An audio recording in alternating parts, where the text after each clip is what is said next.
Friends, तो आज हम पढ़ेंगे the use of is am are. Is am are का यूज़ हम कहाँ करते हैं। तो सबसे पहले आप ये जानिए कि इज़ एम आर को हम बी वर्ब, लिंकिंग वर्ब या हेल्पिंग वर्ब के नाम से भी जानते हैं, जो हमारे किसी भी सेंटेंस या वाक्य को कंप्लीट होने में हेल्प करता है, वही हमारा हेल्पिंग वर्ब कहलाता है। तो सबसे पहली बात कि हेल्पिंग वर्ब जैसे कि कहते किसे हैं, हम पहचानेंगे किसे कि किसी भी वाक्य में हेल्पिंग वर्ब क्या होती है।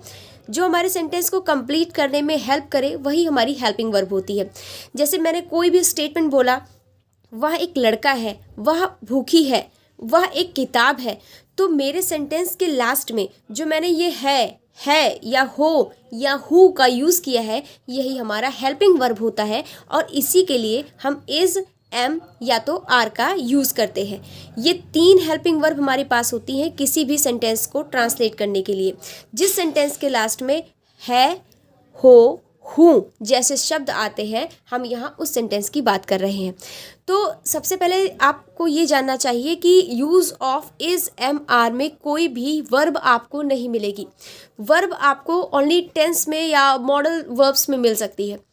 Use of is am are जो आपका सेंटेंस होगा, ये एक स्टेटमेंट की तरह होगा, एक कथन होगा जो कि आपको कोई भी बता रहा हो या आपसे पूछ रहा होता है।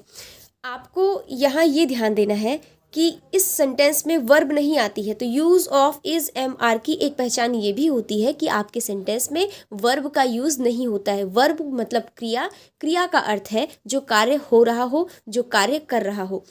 जैसे मैं जा रहा हूँ तो जाना, मैं आ रहा हूँ आना, मैं खा रहा हूँ, मैं पी रहा हूँ, या मैं कोई भी कार्य कर रहा हूँ, तो वो जो आपका कार्य करना होता है वो आपकी वर्ब होती है।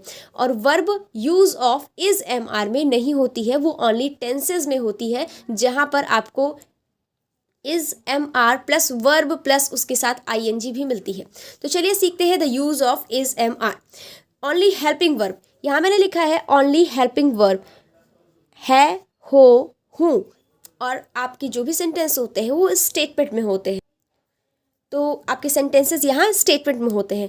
वर्ब यहाँ पर अब्सेंट होती है, मैंने ये भी आपको बता दिया। तो अगर वर्ब अब्सेंट होती है तो वर्ब के प्लेस पर हमें ऑब्जेक्ट या कॉम्प्लीमेंट मिलता है। ऑब्जेक्ट या कॉम्प्लीमेंट का मतलब ये है कि जैसे मैंने एक सेंटेंस बोला, वह एक लड़का है। इस सेंटेंस को बनाने के लिए मोस्टली हमें तीन चीज़ों की काफ़ी ज़रूरत होती है। फर्स्ट होता है आपका सब्जेक्ट, यानी कि जिसे हम हिंदी में कर्ता कहते हैं, जो कार्य कर रहा होता है। सेकंड होता है आपका हेल्पिंग वर्ब, जिसे हम सहायक क्रिया कहते हैं, जो हमारे सेंटेंस को कंप्लीट होने में हेल्प करती है। थर्ड होता है आपका ऑब्जेक्ट या कोई कॉम्प्लीमेंट, यानी कि कोई कर्म या कोई पूरक। जैसा कि यहाँ पर मैंने फर्स्ट एग्जाम्पल दिया हुआ है, यह एक किताब है। तो सबसे पहले हम ये जान लेते हैं कि किसी भी सेंटेंस में सब्जेक्ट, ऑब्जेक्ट या हेल्पिंग वर्ब कहाँ होते हैं। तो सब्जेक्ट वो होता है जिसके बारे में बात हो रही होती है। यहाँ बुक के बारे में बात हो रही है और बुक के लिए जो प्रोनाउन हमने यूज़ किया है वो है यह। तो यह एक जो हमारा ये प्रोनाउन है यहाँ, ये हमारा सब्जेक्ट है। उसके बाद जिसके बारे में बात हो रही है, उसका नाम मेंशन किया गया है, वो होता है हमारा ऑब्जेक्ट। वो क्या होता है? वो होता है हमारा ऑब्जेक्ट। अब ऑब्जेक्ट में आप ध्यान दीजिएगा कि अक्सर इज़ एम आर में आपको ऑब्जेक्ट के साथ आर्टिकल प्लस मिलेगा, और अगर आर्टिकल नहीं भी होता है तो आपको वहाँ आर्टिकल लगाना पड़ता है। और मैंने आपको बताया सेंटेंस को कंप्लीट करने में जो हेल्प करे वही हमारा हेल्पिंग वर्ब कहलाता है। तो इसलिए सेंटेंस के लास्ट में हमारा हेल्पिंग वर्ब है। अब नेक्स्ट सेंटेंस पढ़िए, वह एक लड़का है। तो किसके बारे में बात हो रही है, और जिसके बारे में बात हो रही है उसके लिए हमने कौन सा प्रोनाउन यूज़ किया है? वह यूज़ किया है, और वह हमारा एक सब्जेक्ट है। फिर हमने यूज़ किया है एक लड़का, तो एक हमारा आर्टिकल है जैसा कि मैंने अभी बताया, और आर्टिकल के बाद आपकी क्या लगी है? ऑब्जेक्ट। तो यहाँ हमारा हो गया ऑब्जेक्ट। किसी भी सेंटेंस को कंप्लीट करने के लिए हम जिसका यूज़ करते हैं उसे हम हेल्पिंग वर्ब कहते हैं। तो यहाँ हो जाएगा हमारा हेल्पिंग वर्ब। यहाँ मैंने हेल्प पर लिख दिया है, ये हमारा हेल्पिंग वर्ब है। ठीक, अब हमें ये समझ में आ गया है कि किसी भी सेंटेंस में सब्जेक्ट क्या होते हैं, ऑब्जेक्ट क्या होते हैं और हेल्पिंग वर्ब क्या होते हैं। अभी जिसका यूज़ हम लोग पढ़ रहे हैं उसमें तीन हेल्पिंग वर्ब है, इज़, एम और आर। इज़, एम और आर। अब बात करते हैं कि तीनों का यूज़ हम कहाँ करेंगे। यूज़ ऑफ इज़, पहले हम पढ़ लेते हैं कि हम इज़ का यूज़ कहाँ करेंगे। इज का मतलब भी होता है या हो।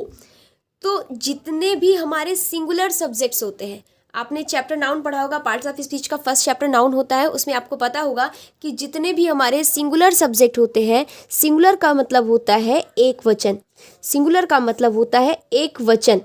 जितने भी हमारे सिंगुलर सब्जेक्ट्स होते हैं वो उन सभी सब्जेक्ट के साथ हम इसका यूज़ करते हैं। सबसे पहले तो 3 ऐसी प्रोनाउन होती हैं जिनके साथ हम इसका यूज़ करते हैं, ही, शी, इट। ये 3 हमारी ऐसी प्रोनाउन होती हैं जिनके साथ हम इज का यूज़ करते हैं। और जितनी भी सिंगुलर नाउन्स होती हैं उनके साथ हम इज का यूज़ करते हैं, जैसे kite, girl, boy, table, book. Singular subjects होने का मतलब ये होता है कि आपका कोई भी नाउन हो, किसी भी संज्ञा के बारे में आप बात कर रहे हो, वो एक हो। तो सिंगुलर को हम हिंदी में एक वचन कहते हैं, अर्थात आपकी जो कोई भी वस्तु हो या किसी भी सामान का आप नाम ले रहे हो वो हमेशा सिंगुलर में होनी चाहिए, एक वचन में होनी चाहिए। जैसे मैंने यहाँ काइट लिखा है, काइट्स नहीं लिखा है। काइट मतलब पतंग, काइट्स मतलब पतंगे। गर्ल मीन्स लड़की, गर्ल्स मीन्स लड़कियाँ। तो सिंगुलर होने चाहिए, आपका जो नाउन है वो एक होना चाहिए। जो चीज़ें एक होती हैं उनके साथ हम हमेशा इज का यूज़ करते हैं। जैसे फर्स्ट एरो में मैंने लिखा है ही, शी, इट, ये तो सारे आपके प्रोनाउन हो गए कि ये 3 ऐसे प्रोनाउन हैं जो सिंगुलर प्रोनाउन होते हैं और जिनके साथ हमें इज का यूज़ करना है। सेकंड में देखिए मैंने kite, girl, boy, table, book लिखा है, जो कि सारे सिंगुलर हैं, एक वचन है, एक है, जिनके लिए हम हमेशा इज का यूज़ करेंगे। अब मैंने थर्ड में सबका नेम मेंशन किया हुआ है, किसी का भी नेम आ जाए, किसी का भी नेम, हमेशा वो अगर वो एक नाम है, किसी एक व्यक्ति की बात हो रही है, किसी एक व्यक्ति का नाम है, तो वहाँ हम इज का यूज़ करेंगे, तो वहाँ हम इज का यूज़ करेंगे। मैंने यहाँ ब्रैकेट में लिखा भी है एनी नेम, वो किसी का भी नेम हो सकता है, बस वो सिंगुलर होना चाहिए, एक नाम होना चाहिए, तो वहाँ हम इज का यूज़ करेंगे। आई होप आप लोगों को इज कुछ समझ में आ गया होगा। अब बात करते हैं एम की। एम की बात करते हैं। एम की हिंदी होती है हूँ, एम की हिंदी होती है हूँ। आपको इस की हिंदी में डबल डबल वर्ड्स मिल जाएंगे, लेकिन एम की केवल एक सिंगल हिंदी होती है जिसका मतलब होता है हूँ, जिसे हम केवल और केवल आई के साथ यूज़ करते हैं। अब आप लोगों के माइंड में आ रहा होगा कि अगर एम जो हेल्पिंग वर्ब हमारे पास 3 है और सब में इतने सारे रूल्स हैं, तो एम में केवल एक ही रूल क्यों है? तो एम की हिंदी होती है हूँ, और जितने भी हमारे प्रोनाउंस होते हैं सबको ट्रांसलेशन करते टाइम आपको ये चीज़ मिलेगी कि सेंटेंस के लास्ट में जो भी हूँ आ रहा होगा वो केवल मैं के लास्ट में हूँ आ रहा होगा। जैसे मैं एक डॉक्टर हूँ, मैं एक सिपाही हूँ, मैं एक विद्यार्थी हूँ। क्या हम ये कह सकते हैं कि हम एक डॉक्टर हूँ या तुम एक डॉक्टर हूँ? ऐसा नहीं होता है। तो जितने भी आपको सेंटेंसेस मिलेंगे केवल आई यानी कि मैं एक ऐसी हिंदी होगी जिसके लास्ट में हमें हूँ मिलेगा हिंदी में। तो इसलिए हम केवल आई के साथ ही एम का यूज़ करते हैं। We, you, they, he, she या किसी का नेम आ जाए, इन सब के साथ हम हूँ का इस्तेमाल नहीं करते हैं, इसलिए हम इसमें एम का भी यूज़ नहीं करते हैं। Let's talk about are. So are जो हमारा हेल्पिंग वर्ब होता है वो इज का टोटल अपोजिट होता है। अपोजिट का मतलब यहाँ पर है, जैसे कि मैंने बताया था कि जो इज होता है वो सिंगुलर सब्जेक्ट के साथ यूज़ किया जाता है। यहाँ पर आर को हम हमेशा प्लूरल सब्जेक्ट के साथ यूज़ करते हैं, जैसे वी, यू, दे। ये तीन हमारे ऐसे सब्जेक्ट्स हैं जिनके साथ हम आर का यूज़ करते हैं। आर की हिंदी होती है हो या है भी हो सकती है, जैसा कि मैंने इसमें बताया था, है या हो। तो आर का यूज़ हम प्लूरल सब्जेक्ट के साथ करते हैं। वी, यू, दे, ये 3 हमारे प्लूरल सब्जेक्ट्स होते हैं जिनके साथ हम आर का यूज़ करते हैं। नेक्स्ट मैंने लिखा है बॉयज़, चिल्ड्रेन, गर्ल्स, एक्सेट्रा। तो जो चीज़ें प्लूरल होती है यानी कि एक से अधिक होती हैं, सिंगुलर में हमने पढ़ा था वो चीज़ें एक होनी चाहिए, प्लूरल में हम क्या पढ़ रहे हैं कि वो चीज़ें एक से अधिक होनी चाहिए। कोई भी चीज़ एक है तो उनके साथ हम इस का यूज़ करेंगे, कोई भी चीज़ जो एक से थोड़ी सी भी ज़्यादा होती है तो उसके साथ हम आर का यूज़ करेंगे। जैसे बॉयज़ में मैंने देखिए यहाँ एस लगाया है। जैसे चिल्ड्रेन प्लूरल होता है, चाइल्ड इसका सिंगुलर होता है। गर्ल्स एक प्लूरल वर्ड है, एक प्लूरल नाउन है और इसका सिंगुलर होगा गर्ल। तो जो चीज़ें प्लूरल में होंगी उन सभी के साथ हमें हेल्पिंग वर्ब आर का इस्तेमाल करना पड़ेगा। अब बात करते हैं नेम्स की। जैसे मैंने उसमें बताया था कि किसी भी व्यक्ति का नेम आएगा तो हमें इज़ लगाने की ज़रूरत है, लेकिन मैंने उसके साथ ये भी आपको बताया होगा कि कोई भी व्यक्ति जो एक हो, अकेला हो, उसके साथ हमें इज़ लगाना चाहिए। अगर उन व्यक्तियों का नाम एक से अधिक होता है, एक से दो हो जाए, एक से तीन हो जाए या एक से अधिक हो जाए, तो उसके लिए हमें आर का यूज़ करना पड़ता है। जैसे मैंने कहा कि सुमन मेरी सहेली है या गीता मेरी बहन है, तो हम कह सकते हैं कि यहाँ हम इज़ का यूज़ कर सकते हैं, क्योंकि मैंने यहाँ किसी एक का नाम लिया कि सुमन मेरी सहेली है तो सुमन इज़ माय फ्रेंड, गीता मेरी बहन है तो गीता इज़ माय सिस्टर।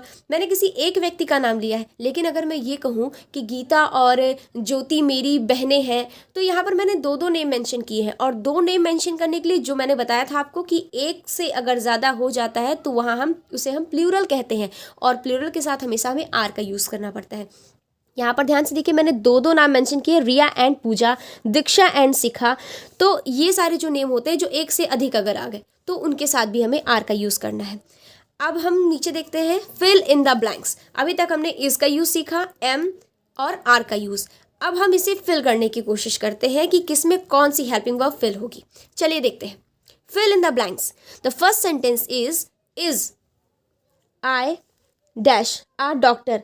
तो आई के साथ हम क्या यूज़ कर सकते हैं? मैंने आपको बताया था कि केवल एम एक ऐसा हेल्पिंग वर्ब होता है जिसे हम आई के साथ यूज़ कर सकते हैं। तो यहाँ पर हम आई के साथ एम यूज़ कर सकते हैं। आई एम आ डॉक्टर, मैं एक डॉक्टर हूँ। देखिए ज़रा, मैं हूँ एक डॉक्टर, ये आपका सेंटेंस हो गया। अभी सेंटेंसेस के कुछ रूल्स होते हैं, उस रूल्स पर इन सेंटेंस को ट्रांसलेट किया जाता है। मैंने आपको समझाने के लिए बस डायरेक्ट ऊपर इसकी हिंदी लिख दी है। अब बात करते हैं दे वेरी ब्रेव डैश। हम कौन सी हेल्पिंग वर्ब यहाँ फिल कर सकते हैं? इज या एम या आर। तो मैंने आपको बताया था कि केवल 3 ऐसी हेल्पिंग वर्ब होती हैं जिन्हें हम सिंगुलर हेल्पिंग वर्ब कहते हैं, ही, शी, इट। तो ये प्रोनाउन होते हैं, 3 ऐसे प्रोनाउन होते हैं जिन्हें हम सिंगुलर कहते हैं, उनके साथ हमें इज लगाना रहता है। तो जाहिर सी बात है कि दे, वी, यू, इन सब के साथ हमें आर का यूज़ करना है। दे आर वेरी ब्रेव, वे बहुत बहादुर है। शी इज़ माई फ्रेंड, कैसे? मैंने अभी भी कहा, शी, ही, इट, ये 3 हमारे सिंगुलर प्रोनाउंस होते हैं जिनके साथ हमें इज का यूज़ करना रहता है। इट, अभी भी हमने नाम लिया कि इट का नाम आएगा तो हमें इज लगाना है। किसी का भी नेम आ जाए तो भी हमें इज यूज़ करना है। अगर नेम अगर डबल होता तो हमें यहाँ आर का यूज़ करना रहता है। यू के साथ हमें आर का यूज़ करना है। मैंने अभी भी बताया कि आर के लिए हम वी, यू, दे का यूज़ करते हैं, तो जाहिर सी बात है कि यू के साथ हमें आर का यूज़ करना है, तो यहाँ हमने आर लगा दिया। आई के साथ हमने आपको बताया था कि एम यूज़ होता है, क्योंकि मैं ही एक ऐसा शब्द होता है जिसके लास्ट में हूँ आता है, और एम की हिंदी मैं होती है, इसलिए यहाँ हम आई के साथ एम का यूज़ करेंगे। कविता माय फ्रेंड, तो Kavita is my friend. Forest यानी कि जंगल, सो डेंस, बहुत घना है, तो the forest is so dense. Suman and Mary, Suman and Mary, यहाँ देखिए ज़रा, दो नाम आ गए हैं, यानी कि एक से अधिक है, मोर देन वन है। कोई भी चीज़ अगर मोर देन वन होती है तो उसे हम प्लूरल समझते हैं, और प्लूरल के साथ हमेशा हम क्या यूज़ करते हैं? आर यूज़ करते हैं। जैसे वहाँ हम सिंगुलर के साथ एस यूज़ करते थे, वैसे ही हम यहाँ प्लूरल के साथ आर का यूज़ करेंगे। अब अगर अभी तो हमने फिल इन द ब्लैंक सीख लिया कि किसी भी सब्जेक्ट को देखकर हम किस तरीके से हेल्पिंग वर्ब फिल करते हैं। चलिए अब हम देखते हैं कि अगर हमें हिंदी से इंग्लिश में ट्रांसलेट करना हो तो हम कैसे करेंगे। जैसे मैंने कहा मैं एक विद्यार्थी हूँ, तो मैंने वहाँ पर हिंदी के कुछ रूल्स लिखे थे। मैंने आपको बताया था कि जो पहला होता है ये आपका सब्जेक्ट होता है, जिसके बारे में बात हो रही होती है वो आपका ऑब्जेक्ट होता है, जो कि एक आर्टिकल के साथ आता है, जो लास्ट में सेंटेंस को कंप्लीट होने में हेल्प करता है, वो हमारा हेल्पिंग वर्ब होता है। तो ये तो मैंने हिंदी का स्ट्रक्चर आपका लिख दिया ये बताने के लिए कि कौन सा किसका प्लेस है। जैसे कि आपको कहीं भी बैठना होगा तो सबसे पहले अपना प्लेस आप जानिएगा, तभी तो आप बैठिएगा।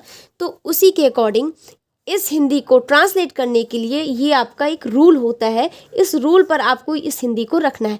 जैसे रूल आपका कहता है कि सबसे पहले आप अफर्मेटिव सेंटेंस है आपका, तो सबसे पहले आप सब्जेक्ट लगाओ, तो आई, मैंने सब्जेक्ट यहाँ लगा दिया।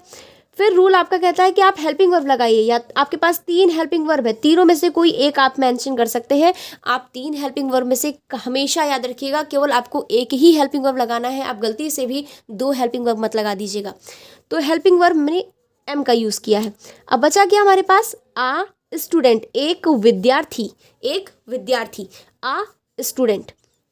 अब बात करते हैं दूसरे एग्जाम्पल की। वह एक सिपाही है। सेम वही एग्जाम्पल जैसे कि मैंने कहा कि सबसे पहले हमें ट्रांसलेट, अगर हिंदी टू इंग्लिश ट्रांसलेट करना है तो रूल्स आपको ध्यान देने पड़ेंगे। आपको मतलब प्रैक्टिस करते करते आपको आ जाएगा, ये रूल्स बहुत ज़्यादा रटने की ज़रूरत नहीं है। वह एक सिपाही है, सबसे पहले आपको सब्जेक्ट लगाना है, फिर आपको हेल्पिंग वर्ब लगाना है। हेल्पिंग वर्ब आपके पास 3 है यहाँ पर, और उसके बाद आपको ऑब्जेक्ट या कॉम्प्लीमेंट का यूज़ करना है। तो सब्जेक्ट आपका ही, वह को इंग्लिश में कहते हैं ही, और हेल्पिंग वर्ब तीनों में से हमें ही का यूज़ करना है, क्योंकि मैंने आपको बताया था कि जो हमारे सिंगुलर प्रोनाउन होते हैं ही, शी, इट, उनके साथ हम इसका यूज़ करते हैं। अब हमारा ऑब्जेक्ट या कोई भी वो कॉम्प्लीमेंट हो सकता है, एक सिपाही, अ सोल्जर। हमारा सेंटेंस कंप्लीट। नेक्स्ट एग्जाम्पल है, वे समझदार है। वे को हम इंग्लिश में दे कहते हैं, और दे एक प्लूरल सब्जेक्ट है जिसके साथ हम हमेशा आर का यूज़ करते हैं। तो दे आर, समझदार की मीनिंग होती है सेंसिबल, और हमारा ट्रांसलेशन कंप्लीट। अब नीचे मैंने कुछ एग्जांपल्स लिखे हैं जिन्हें ट्रांसलेट करना है आपको। हम डाकू हैं, तो सबसे पहले मैंने बताया था कि हम सब्जेक्ट का यूज़ करेंगे, तो सब्जेक्ट है वी के साथ हम आर का यूज़ करेंगे, क्योंकि वी हमारा एक प्लूरल सब्जेक्ट्स है जिनके साथ हम आर का यूज़ करते हैं। We are robber, we are robbers, क्योंकि हम डाकू हैं। वो किसी एक डाकू की बात नहीं कर रहे हैं, वो कई सारे हैं, इसलिए वो हम का यूज़ कर रहे हैं। द नेक्स्ट एग्जाम्पल इज, बंदर छत पर है। तो बंदर को हम इंग्लिश में कहते हैं मंकी। छत पर है, इज ऑन, पर की मीनिंग हमने ऑन लगा दी, इज ऑन रूफ। शेर जंगल में है, शेर जंगल में है। The lion is in forest. Next के 3 एग्जाम्पल आप खुद से ट्रांसलेट करिएगा। मैंने आपको इज, एम, आर तीनों के यूज़ यहाँ बता दिए हैं। अब मैं नेक्स्ट वीडियो में अपने इसका नेगेटिव इंट्रोगेटिव कैसे बनेगा वो मैं आपको एक्सप्लेन करूँगी। सो आपको कैसी लगी मेरी वीडियो, ये कमेंट बॉक्स में ज़रूर बताइएगा। अगर आपको लगता है कि ये वीडियो किसी और की भी हेल्प कर सकता है तो प्लीज़ मेरी वीडियो को शेयर करिएगा और चैनल को सब्सक्राइब करिएगा। Thank you very much.